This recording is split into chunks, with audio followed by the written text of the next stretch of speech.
Haleluya, selamat pagi Bapak Ibu yang dikasihi oleh Tuhan kita Yesus Kristus. Doa kami dan menjadi kerinduan kita bersama, biarlah damai sejahtera Allah itu yang memerintah hidup saya dan saudara. Setiap kita membutuhkan hikmatnya Allah dalam perjalanan iman kita semua. Seperti yang terdapat dalam kitab 1 Korintus 2 ayat yang ke-9 berkata demikian. Tetapi seperti ada tertulis, apa yang tidak pernah dilihat oleh mata dan tidak pernah didengar oleh telinga, dan yang tidak pernah timbul di dalam hati manusia, semua yang disediakan Allah untuk mereka yang mengasihi Dia.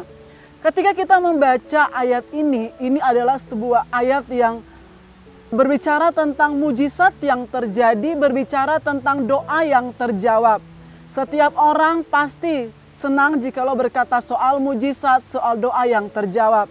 Tetapi lebih daripada itu, dalam konteks firman Tuhan di sini, sebenarnya ini berbicara tentang hikmat Allah yang diberikan bagi saya dan saudara. Saya berkata tadi bahwa setiap kita membutuhkan hikmat, apalagi hikmat Allah itu diberikan bagi kita.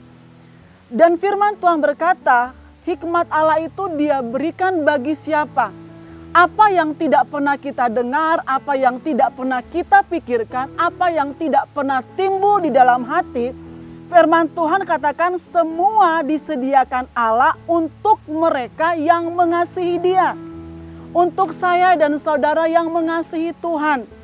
Dan hikmat Allah ini Dia berikan bagi setiap kita yang dalam keadaan apapun kita belajar untuk mengasihi Tuhan. Ya. Diberikan bagi manusia dalam firman Tuhan dalam ayat 7 berkata, tetapi yang kami beritakan ialah hikmat Allah yang tersembunyi dan rahasia yang sebelum dunia dijadikan telah disediakan Allah bagi kemuliaan kita. Jadi tujuan Allah memberikan apa yang tidak pernah dilihat, apa yang tidak pernah didengar, apa yang tidak pernah timbul di dalam hati manusia berbicara tentang kemuliaan Allah. Tujuannya adalah untuk kemuliaan kita, untuk kemuliaan manusia yang mengasihi Dia. Kemuliaan di sini dalam bahasa Yunani memakai kata doxa yang artinya berbicara tentang satu. Kemuliaan itu artinya tentang kehormatan. Kita berubah dari satu pribadi yang seolah-olahnya kita tidak berharga. Kita dilihat sebagai sesuatu pribadi yang rusak, tidak ada apa-apanya. Tetapi untuk kemuliaan manusia, hikmat Allah diberikan sehingga kita punya apa? Kita punya kehormatan. Kemuliaan kita itu berbicara tentang apa yang kedua? Doxa itu artinya kita memiliki martabat. Kemudian yang ketiga juga memiliki arti di mana terang kita itu akan semakin terang, akan semakin bersinar. Firman Tuhan berkata bahwa kamu adalah garam dan terang dunia.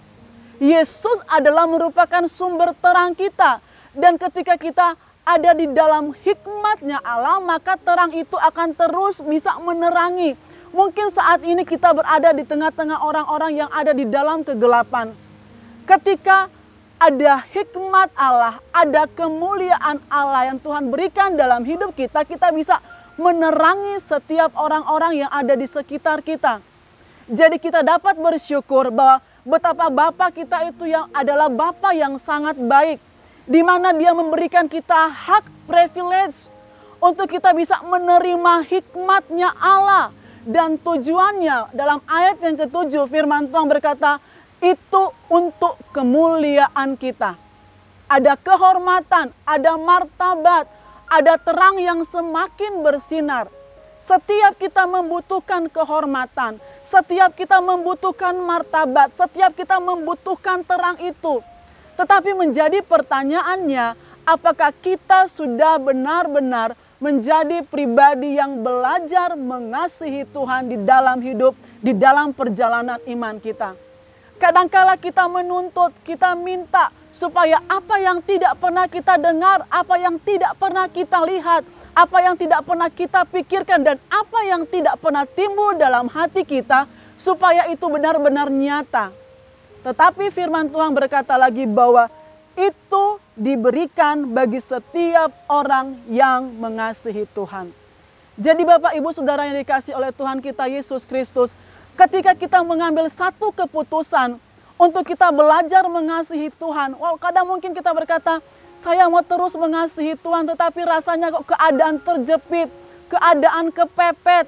Ada situasi sehingga saya mengambil keputusan untuk saya mulai coba-coba lari dari kasih Tuhan. Tetapi biarlah lewat kebenaran firman Tuhan yang kita dengarkan pagi hari ini, kita mengimani bahwa apa yang tidak pernah kita lihat, apa yang tidak pernah kita dengar, apa yang tidak pernah kita pikirkan, dan apa yang tidak pernah timbul dalam hati kita, itu Tuhan kasih.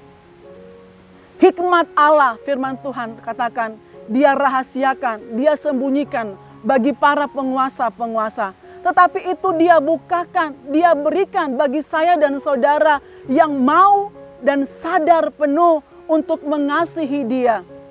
Tuhan begitu mengasihi kita. Dia lebih dahulu sudah mengasihi saya dan saudara ketika Dia datang ke dunia. Karena apa? Karena Dia punya kasih, Dia punya cinta buat saya dan saudara. Hikmat berbicara tentang apa? Kebijaksanaan yang tidak sama dengan kebijaksanaan yang ada di dalam dunia ini. Hikmat berbicara tentang apa? Tentang kecerdasan yang tidak sama seperti kecerdasan yang ada di dalam dunia ini. Dan hikmat juga adalah berbicara tentang ketajaman di dalam pengalaman hidup. Jangan pernah kita hancurkan hikmat Allah yang sudah Tuhan berikan bagi kita. Kita butuh ketajaman dalam kita menjalani hidup. Kita butuh ketepatan dalam kita mengambil setiap keputusan. Di tengah-tengah mungkin ada perangkap, ada jebakan. Tetapi ketika kita punya hikmat Allah, kita bisa menghindarinya. Karena apa?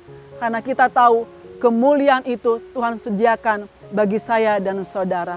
Tetap percaya bahwa janji firman Tuhan, apa yang tidak pernah didengar, apa yang tidak pernah dilihat, apa yang tidak pernah dipikirkan, dan apa yang tidak pernah timbul dalam hati kita, berbicara tentang hikmat Allah, mau Dia berikan bagi saya dan saudara. Asal apa? Teruslah mengasihi Tuhan, teruslah bersemangat dengan Tuhan. Dalam kitab Yohanes mengatakan, orang yang mengasihi Tuhan berarti orang itu mau menuruti apa yang menjadi kehendak Tuhan. Apa yang menjadi perintah Tuhan. Apa yang menjadi pembentukan Tuhan untuk Dia berikan dalam hidup kita. Kadangkala ketika pembentukan datang itu daging kita berontak. Tetapi pembentukan Tuhan itu baik untuk kita terus mengalami hikmat Allah terjadi di dalam kehidupan saya dan saudara. Bersemangatlah terus untuk mengasihi Tuhan. Karena Tuhan yang kita sembah dalam nama Tuhan Yesus Kristus, Dia punya kasih lebih besar daripada kasih yang bisa dunia berikan. Karena kasih dunia ini terbatas, kasih manusia terbatas. Tetapi kasih Tuhan itu kekal sampai selama-lamanya. Hikmat Allah terus mengiringi langkah perjalanan kita. Amin. Mari kita berdoa. Bapa dalam surga, kami bersyukur Tuhan tidak rugi ketika kami punya satu keputusan untuk mengasihi Allah.